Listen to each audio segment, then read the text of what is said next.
Megyn Kelly talking about the rage culture, because she can easily, like so many of us, you get sucked into it because you want to watch the insanity that's going on, but all it does is make your blood boil, and that's not good for your blood pressure. By the left. And in the past, whatever it's been, 18 hours, I've had zero appetite to look at what they're saying about him. Like, I'm having a really difficult time caring. And that's unlike me. Usually on these stories, I definitely look at what the left is saying, and then I usually mock them on my show, and it's somewhat cathartic. But I'm just not there at all. I just feel like they can go themselves. I couldn't give two shits about what they think of Charlie Kirk. They didn't know him. They don't understand any of us. And it's because of willful blindness. They choose to demonize rather than seek to understand. So them. And that's the way you should look at it, and then move on, because otherwise it's going to make your blood boil. They're looking for a reaction. Rage bait. That's what I call it, rage bait. They want a reaction from somebody, and they get it. And look, a lot of these people are getting fired. They're getting suspended. So we were talking about last hour, the tone deafness of being able to cheer on the fact that a human being got murdered, regardless of what you thought of their beliefs, which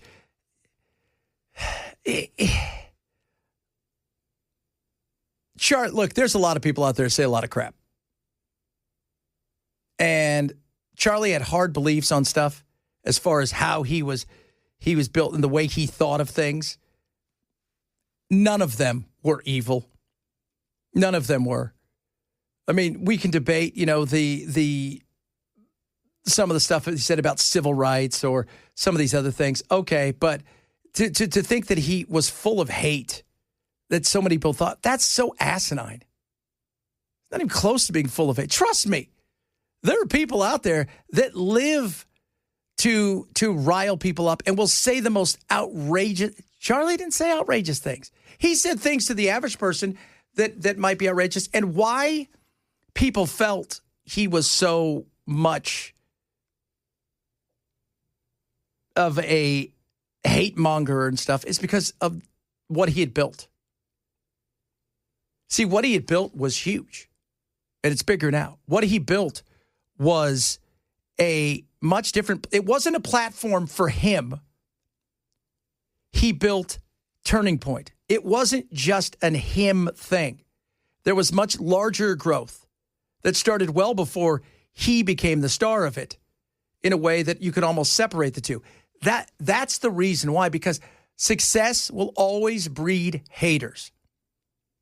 When people see the likes of Nick Fuentes, right? So if you guys know who Nick Fuentes is, there's this big thing out there that Nick was the one who had him killed, right? Nick is a troll. He's a, he's a hard right nationalist. He's a caricature, but he's not building anything outside of whatever brand he's building for himself. And so with somebody like Charlie, it's bigger. It's way bigger. So the frustration comes from the fact that there is 3,000 plus people to see him speak. And there are giant areas in which they take over a town when they come in for one of their big events, like Chris and I would talk about. And here it is, oh my God, whether it's in Dallas or Florida, and there are all of these people that come and speak, and it's big. And this is not about the growing the brand through saying most ridiculous things you can. You know how easy that is? That is the easiest thing to do. And he didn't. He went and debated people. I thought it was cool. I did. I thought it was great that he went and debated. Because quite frankly, as both Bell and I have said, I'm not a fan of people. I just get over it. But he went there. And he grew something into something that was formidable. That was something that not only was political, but it was part of pop culture. Which is the other side of this. So much of what people hate in a moment had zero to do with passing bills. It had zero to do with the day-to-day thing that we think of politics. It had a lot to do with culture. And as we have talked about numerous times on the show, the culture wars, especially for the young, are big. And he was winning. He was winning in a big way. The Democrats were losing in a major way. They had lost the culture wars. They had just, because they choose the wrong path over and over again. They choose the wrong path. And because of that, you saw growth. And he picked it up. And he ran with it. And he brought people around him. And, you know, I was watching something with Mark Halperin. Said, did he get some stuff wrong? Of course. But he goes, did that guy study? Did that guy have a belief in a lot of what he said that was real and genuine long before he studied it? Did he care about people? He did. You know, I hear he's like, well, he hated the LGBT. No, he didn't. He never said he hated the LGBTQ plus community, whatever the hell it is. What he said was, that is a lifestyle that he doesn't choose. Okay. Why is that so wrong? Didn't say he hated. By the way, you know, he talked about it, like the sin. God hates all kinds of sin. You may be straight.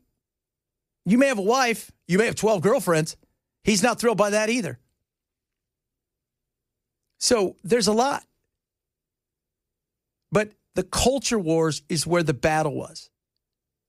Because the young, especially to get them interested, they're not talking about bills.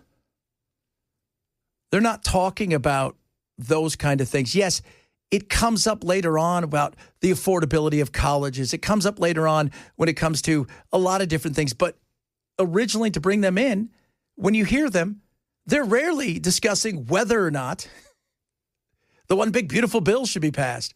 Or how do you feel? It's always about, how do you feel about abortion? How do you feel about the LGBTQ plus community? That's where so much of that stuff was. And it was the culture war. And the left continued to fail. And they continue to fail.